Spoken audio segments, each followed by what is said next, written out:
حضرت موسیٰ علیہ السلام فرعون کے دربار میں داخل ہو گئے، اور پھر قصہ تو آپ تمام حضرات اچھی طریقے سے جانتے ہیں کہ اس وقت میں جادوگروں کو بھی بلا لیا گیا، اور جادوگروں نے حضرت موسیٰ علیہ السلام سے کہا کہ اے موسیٰ پہلے تم ڈالتے ہو یا ہم ڈالیں؟ حضرت موسیٰ علیہ السلام نے کہا کہ پہلے تم ڈالو۔ تو دیکھیے، جیسے سورۃ الاعراف میں بھی آپ کو یہ آیات ملیں گی، سورہ طٰہٰ میں بھی آپ کو یہ آیات ملیں گی کہ جیسے ہی جادوگروں نے اپنا بنایا ہوا کرتب زمین پر ڈالا، اللہ تعالیٰ قرآن کریم میں یہ فرماتے ہیں کہ فَإِذَا حِبَالُهُمْ وَإِسِيُّهُمْ يُخَيَّلُ مِنْ سِحْرِهِمْ أَنَّهَا تَسْعَىٰ۔ حضرت موسیٰ علیہ السلام کو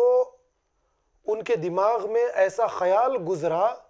کہ جادوگروں کی ڈالی گئی رسیاں سانپ بن کر بھاگنے اور دوڑنے لگی ہیں۔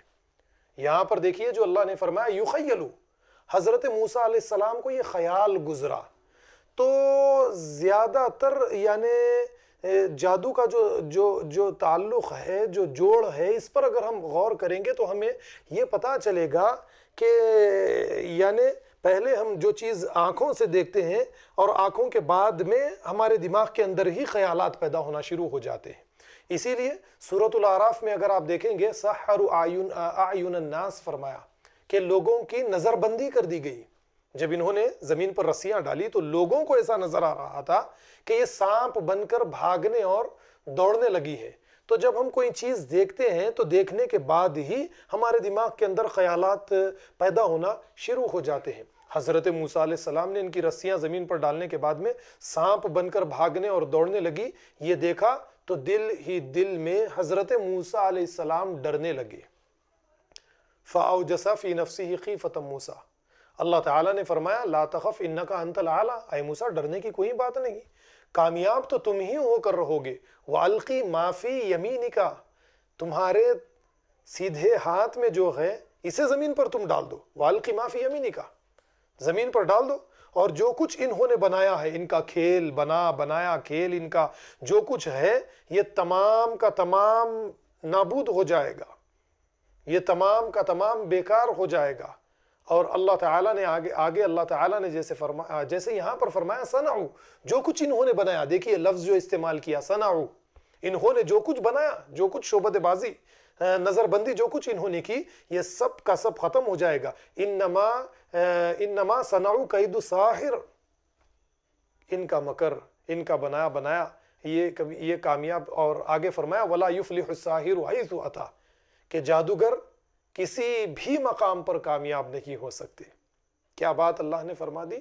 ولا یفلح الساحر حیث اتی، کہ جادوگر کسی بھی مقام پر کامیابی حاصل کر ہی نہیں سکتے۔ حضرت موسیٰ علیہ السلام نے اپنے عصا کو زمین پر ڈالا، اور اس کے بعد میں یہ عصا ایک بڑا اژدہا بن کر ان کے جادو کو نگلنے لگا۔ اب جادوگروں نے حضرت موسیٰ علیہ السلام کے اس عظیم، اس بڑے معجزے کو اپنی آنکھوں سے دیکھا، یہ جان گئے کہ حضرت موسیٰ علیہ السلام اللہ کے حقیقی رسول ہے۔ یہ فوراً سجدے میں گر گئے، اور اس کے بعد میں کہنے لگے قالوا آمنا برب موسیٰ و ہارون، یا قالوا آمنا برب ہارون و موسیٰ، کہ ہم ایمان لائے حضرت ہارون علیہ السلام اور موسیٰ علیہ السلام کے رب پر۔ فرعون نے جادوگروں کو بلایا تو اس لیے تھا کہ، اور بلانے کے بعد میں بات چیت بھی یہ ہوئی تھی فرعون سے، جادوگروں نے یہ کہا تھا کہ اے فرعون، اگر ہم موسیٰ پر غالب آ جائیں، موسیٰ کو اگر ہم شکست دے دے تو کیا ہمیں اس کا بہترین اجر ملے گا؟ اب آپ یہاں پر ذرا غور کیجئے کہ اگر جادو میں اتنی طاقت ہوتی کہ یہ کسی کو موت دے دے، کسی کو فقیر کر دے، کسی کو بیمار کر دے، کسی کے بچے روک دے، یا کسی کو دیوانہ کر دے، کسی پر جن یا شیاطین کو بھیج دے، اگر اس طریقے کے کوئی اختیارات ہوتے ان کے یہاں پر، تو آپ ذرا غور کیجئے کہ یہ فرعون سے آ کر اجر مانگنے کے بجائے فرعون کی حکومت خود اپنے اختیار میں کر لیتے، فرعون کے تخت پر یہ بیٹھ جاتے، اور مصر پر یہی حکومت کرنے لگ جاتے، اور سارے خزانے اپنے کنٹرول میں کر لیتے۔ لیکن ایسا کچھ بھی نہیں ہے، یعنی ان کے اختیارات میں کچھ بھی نہیں ہے۔ اور پھر جادو جو ہمارے گمان کے مطابق جادو ایک ایسی چیز ہے جس کے ذریعے انسانوں کو مار دیا جاتا ہے، بیمار کر دیا جاتا ہے، انہیں تباہ و برباد کر دیا جاتا ہے، ان کے کاروبار خراب کر دیے جاتے ہیں، کسی کے بچے اور بچیوں کو روک دیا جاتا ہے، تو ذرا آپ غور کیجئے کہ فرعون نے سارے مصر سے جو جادوگروں کو بلایا، ماہرین کو جو بلایا، تو یہ ماہرین کیسے ماہرین؟ صرف ان کا جادو اتنا ہی کہ یہ رسیاں لا کر زمین پر پھینک کر نظر بندی کے ذریعے لوگوں کو یہ دکھاتے ہیں کہ یہ سانپ بن کر دوڑ رہی ہے۔ اگر جادوگر اگر بے انتہا طاقتور ہوتے تو حضرت موسیٰ علیہ السلام کو کسی بڑی بیماری کے اندر مبتلا کر دینا چاہیے تھا، یا حضرت موسیٰ علیہ السلام کو اپنے جادو کے زور پر مار دینا چاہیے تھا، یا حضرت موسیٰ علیہ السلام کو کسی بیماری کے اندر مبتلا کر دینا چاہیے تھا، حضرت موسیٰ علیہ السلام کو بڑی کسی سخت سے سخت آزمائش میں ڈال دینا چاہیے تھا۔ لیکن دیکھیے آپ میگزیمم کیا ہو رہا ہے، رسیاں زمین پر ڈالی جا رہی ہے، جیسا کہ اس کے بارے میں یہی کہوں گا کہ ہمارے یہاں پر بہت سارے جادوگر اپنی ٹرکس کے ذریعے، کسی کے ہاتھ میں ایک اسٹک ہوتا ہے، اسٹک کے ذریعے سے یہ بعض چیزیں دکھاتا ہے کہ کبھی یہ رسی بنتی ہے، کبھی یہ دھاگا بنتا ہے، کبھی اس کے اندر سے کچھ پیڑ پودے نکلتے ہیں، الگ الگ ٹرکس یہ اس کے ذریعے سے دکھاتا ہے، یا کوئی ان کے ہاتھ میں ایک بیگ ہوتا ہے، اس بیگ کے اندر کوئی انڈا یا کوئی بال دکھاتا ہے، پھر اس کے بعد میں اس بال کو غائب کرتا ہے، اپنے جیب سے نکالتا ہے، پھر اس کے بعد میں بال کو غائب کرتا ہے، پھر اس بیگ سے نکال کر دکھاتا ہے، کبھی اس انڈے کو اپنے منہ سے نکال کر دکھاتا ہے۔ یہ ایک بیگ کا ایک میجک بیگ ہوتا ہے، اس کے ذریعے سے یہ کر کے دکھاتا ہے، میجک اسٹکس ہوتے ہیں، ان کے ذریعے سے یہ کر کے دکھاتا ہے۔ یا پھر آپ ٹی وی پر دیکھتے ہیں، یوٹیوب پر آپ دیکھتے ہیں، فیس بک پر آپ دیکھتے ہیں، سوشل میڈیا کے ذریعے آپ رات اور دن دیکھتے ہیں کہ بہت سارے جادوگر یعنی ہزاروں لوگوں کے بیچ میں جادو دکھاتے ہیں۔ وہ کیا ہے کہ اپنے ہاتھ میں ایک انڈا لیتے ہیں، اس کے بعد اس انڈے سے ایک کبوتر کو نکال دیتے ہیں، فاختے کو نکال دیتے ہیں، ایک کبوتر سے 2 کبوتر کر کے ہم کو دکھاتے ہیں، ایک عورت کو کسی ٹیبل پر لٹا دیا جاتا ہے، اس کے 2 ٹکڑے، اس کے جسم کے 2 ٹکڑے کر کے ہم کو بتایا جاتا ہے۔ یہ سب کیا ہے؟ یہ ٹرکس ہے، یہ کچھ ٹرکس ہے جس کے ذریعے لوگوں کی نظر بندی کی جاتی ہے اور ہم کو دکھایا جاتا ہے۔ اس طریقے کی شعبدے بازی کرنے والے تو ہمارے اپنے بچپن میں ہماری اپنی بستیوں میں بھی آتے تھے۔ ٹھیک اسی طریقے کا ایک میدان فرعون کے ذریعے بھی تیار کیا گیا تھا۔ انہوں نے کیا دکھایا؟ آپ ذرا غور کیجئے کہ یہی دکھایا، رسیاں زمین پر پھینکی اور لوگوں کی، جیسے سورۃ الاعراف میں فرمایا سحروا اعین الناس، کہ لوگوں کی آنکھوں یعنی ان کی نظر بندی کر دی گئی، رسیاں زمین پر ڈالی گئی تو ان کو ایسے نظر آیا کہ یہ سانپ بن کر دوڑنے لگی ہے، لاٹھیاں زمین پر ڈالی گئی تو ان کو ایسے نظر آیا کہ سانپ بن کر زمین پر دوڑ رہے ہیں۔ لیکن حضرت موسیٰ علیہ السلام کے ہاتھ میں جو عصا تھا یہ حقیقی معجزہ تھا،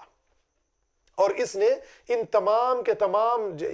جادو کو کھا لیا۔ اللہ نے فرمایا وَلَا يُفْلِحُ السَّاحِرُ حَيْثُ أَتَى، کہ جادوگر کہیں کسی مقام پر کامیاب ہو ہی نہیں سکتے۔ اب آپ ذرا غور کیجئے کہ جادوگروں نے اس حقیقت کو دیکھ لیا، حضرت موسیٰ کے اس عظیم معجزے کو دیکھ لیا، فوراً سجدے میں گرے، ایمان لے آئے۔ فرعون دیکھ کر یہ کہنے لگا کہ میری اجازت کے بغیر تم موسیٰ اور ہارون کے رب پر ایمان لے کر آ گئے، میں تمہیں سخت سے سخت سزا دوں گا، کیونکہ تمہارا گرو، تمہارا استاد حضرت موسیٰ ہے، یہ تم سب لوگوں نے مل کر یہ کام کیا ہے، یہ تم سب کا بنایا ہوا ایک کھیل ہے۔ یہ کہنے لگا کہ میں تمہارے ہاتھ پیر کاٹ دوں گا اور کھجور کے تنے پر تمہیں سولی سے میں لٹکا دوں گا۔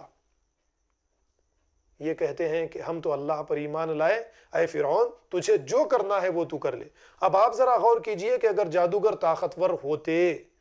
تو اس سزا سے کیا اپنے آپ کو نہیں بچا سکتے تھے؟ تو میں نے جو باتیں آپ کو بتائی میگزیمم جادو کے ذریعے جو کیا جاتا تھا، قرآن جس چیز کو ہمارے سامنے پیش کرتا ہے وہ یہی ہے کہ میاں بیوی کے بیچ میں تفریق ڈال دی جائے، یا پھر اس طریقے سے نظر بندی کے ذریعے کچھ چیزوں کو کر کے، جس طریقے سے آج بھی میجک ٹرکس کے ذریعے بہت سارے افراد کچھ کام کچھ کر کے ہمارے سامنے دکھا دیتے ہیں، اسی طریقے سے دکھا دینا، اسی طریقے سے کچھ دکھا دیا جاتا ہے۔ تو یہ چند حقائق ہے جو قرآن کریم کی روشنی میں نے آپ کے سامنے پیش کی ہے۔ اب یہ دیکھیے کہ آج کے اس ترقی یافتہ دور میں سائنس نے بے انتہا ترقی کر لی ہے۔ آپ کو کہیں پر ایسے مریض نظر آ جائیں کہ جن کو دورے پڑنے لگے اور کوئی دیوار کی طرف چہرہ کر کے بات چیت کرتا ہوا نظر آئے، یا پھر اسی طریقے سے کوئی یہ کہے کہ مجھے آوازیں سنائی دیتی ہیں، کوئی مجھے یہ کہتا ہے کہ خودکشی کر لو، فلانے شخص کو مارو، اور اس کے بعد میں یہ ہتھیار لے کر کسی کو مارنے کی کوشش کرتا ہے، یا گھر سے بھاگ جاتا ہے، یا دیوانے کام کرتا ہے، یا دیوانے کام کاج کرتا ہے، یا پھر اسی طریقے سے گندی بدبو بار بار کہتا ہے کہ مجھے گندی بدبو آ رہی ہے، اس طریقے کی اگر کوئی باتیں کرتا ہے، یا پھر یہ کہتا ہے کہ نیند کی حالت میں کوئی میرا گلا دباتا ہے، مجھ کو مارنے کی کوشش کرتا ہے، یا مجھ کو نیند کی حالت میں مارتا ہے، کوئی مجھے ڈھکلتا ہے، کوئی مجھے دکھائی دے رہا ہے، ہم یہ نہ سمجھے کہ یہ فالتو باتیں ہیں، بیکار باتیں ہیں۔ حقیقت میں ایسا ہوتا ہے، اسے ہیلوسینیشن کہا جاتا ہے۔ لوگوں کو بعض جنہیں سیزوفرینیا ہو جاتا ہے، انہیں یہ ساری چیزیں دکھائی دیتی ہے، کوئی انہیں دکھائی دیتا ہے، کچھ آوازیں انہیں سنائی دیتی ہے، کچھ چیزیں انہیں محسوس ہوتی ہے، انہیں بدبو آتی ہے، تو اس لیے یہ حرکتیں کرتے ہیں۔ جیسا کہ میں نے پہلے بتایا کہ ہمارے دماغ میں ایک کیمیکل ہے جسے ڈوپامین کہا جاتا ہے، جس کے بڑھنے کی وجہ سے یہ ساری چیزیں ظاہر ہوتی ہے۔ اب ایسی حالت میں ہمیں کسی ماہر سائیکاٹرسٹ کی طرف رجوع کرنا چاہیے، اس سے اپنا علاج کروانا چاہیے، اور دوسرے لوگوں کو بھی یہی مشورے دینا چاہیے کہ دم جھاڑ پھونک کی بھی اجازت اللہ کے نبی نے دی ہے، رقیہ شریعہ جو کتاب و سنت سے ثابت ہے، یہ بھی ہم کرے، دعا بھی کرے اور دوا بھی کرے، اللہ کے نبی صلی اللہ علیہ وسلم کی تعلیمات کو بھی سامنے رکھے۔ جیسے اللہ کے نبی کے سامنے یہ کہا گیا کہ اللہ کے نبی صلی اللہ علیہ وسلم کیا ہم دم جھاڑ پھونک کریں؟ اللہ کے نبی نے فرمایا ہاں کرو، لیکن شرکیہ الفاظ اس میں موجود نہ رہے۔ یہ نبی کریم صلی اللہ علیہ وسلم کی تعلیمات ہے۔ کچھ قرآن کریم کی اور 2-3 آیات مجھے یاد آئی، کچھ غلط فہمیاں ہمارے بیچ میں جو پھیلی ہوئی ہے کہ شیاطین کے یہاں پر بے انتہا شیاطین کے یہاں پر طاقت ہے، جنات کے یہاں پر طاقت ہے۔ تو دیکھیے قرآن کریم کی چند آیات میں آپ کے سامنے پیش کروں گا۔ حضرت سلیمان علیہ السلام ہی کا واقعہ ہے۔ ہدہد غائب رہتا ہے، حضرت سلیمان کہتے ہیں کہ ہدہد کہاں پر ہے؟ اگر اس نے اپنے غائب ہونے کی صحیح وجہ میرے سامنے بیان نہ کی تو میں اسے ذبح کر ڈالوں گا۔ ہدہد آتا ہے، آ کر سلیمان کو کہتا ہے کہ اے سلیمان، بلقیس نام کی ایک ملکہ موجود ہے، اور یہ بھی بڑی طاقتور ہے، اور یہ ملکہ اور اس کی رعایا جو ہے یہ سورج کی عبادت کرتی ہے، اللہ کے ساتھ شرک کرتی ہے۔ حضرت سلیمان علیہ السلام نے یہ سنا تو فوراً اپنے درباریوں سے کہا یا ایھا الملأ ایکم یاتینی بعرشھا قبل ان یاتونی مسلمین، اے میرے درباریوں، وہ کون ہے جو ملکہ بلقیس کا تخت میرے یہاں پر لا کر حاضر کر دے اس سے پہلے کہ وہ میری فرما بردار بن کر آ جائے۔ اب قرآن کہتا ہے قال عفریت من الجن انا آتیک قبل ان تقوم من مقامک، ایک طاقتور جن اٹھ کر کہتا ہے کہ اے سلیمان، میں اس کے تخت کو لا کر آپ کے سامنے پیش کر دوں گا۔ یہ جو مجلس چل رہی ہے، اس مجلس کے ختم ہونے سے پہلے ہی میں لا کر ملکہ بلقیس کے تخت کو آپ کے سامنے پیش کر دوں گا۔ یہ ایک جن کہتا ہے۔ اس کے بعد میں دیکھیے ایک انسان، ایک شخص آگے بڑھتا ہے۔ انسان جنات سے زیادہ طاقتور ہے، قرآن کریم سے یہ ثابت ہوتا ہے۔ آگے بڑھتا ہے، آگے بڑھ کر کہتا ہے قال الذی عندہ علم من الکتاب انا آتیک۔ اللہ تعالیٰ فرماتے ہیں ایک شخص آگے بڑھتا ہے جسے کتاب کا علم دیا گیا تھا، وہ آگے بڑھ کر حضرت سلیمان علیہ السلام سے کہتا ہے کہ اے سلیمان، میں ملکہ بلقیس کے تخت کو آپ کے سامنے لا کر پیش کر دوں گا پلک جھپکنے کے وقت سے پہلے ہی، یا پلک جھپکنے کا جتنا وقت ہوتا ہے اتنے وقت میں لا کر آپ کے سامنے پیش کر دوں گا۔ ان یرتد الیک طرفک، میں آپ کے سامنے لا کر پیش کر دوں گا۔ یہ طاقت اللہ تعالیٰ نے اسے عطا کی۔ اور جس طریقے سے آج کی ہم ترقیوں کو دیکھ کر ہماری اس مجلس کو ہم اٹھا کر کسی دوسرے ملک میں لائیو پیش کر دیں، ہو سکتا ہے کہ اسی طریقے کی طاقت اللہ رب العالمین نے ٹیکنالوجی اس وقت کی کیا تھی ہم اس کے بارے میں نہیں جانتے، وہ طاقت اللہ تعالیٰ نے دی ہے۔ تو دیکھیے یہاں پر اس بات کا پتہ چلتا ہے کہ جنات سے زیادہ طاقت رکھنے والی مخلوق انسان ہے، ہمیں اس بات پر یقین رکھنا چاہیے۔ یہ قرآن کریم کی چند آیات میں نے آپ کے سامنے رکھی۔ معزز ناظرین، میری آپ لوگوں سے یہ گزارش ہے کہ آپ دعا بھی کرے، دوا بھی کرے، اللہ کے نبی صلی اللہ علیہ وسلم کی سنتوں پر عمل بھی کرے۔ میں اپنی باتوں کو یہیں پر ختم کرتے ہوئے اللہ رب العالمین سے دعا کرتا ہوں کہ جو کچھ بھی کہا گیا ہے اللہ تعالی ہمیں اسے سمجھنے والا، دوسروں کو سمجھانے والا بنائے۔ وآخر الدعوانا ان الحمد للہ رب العالمین۔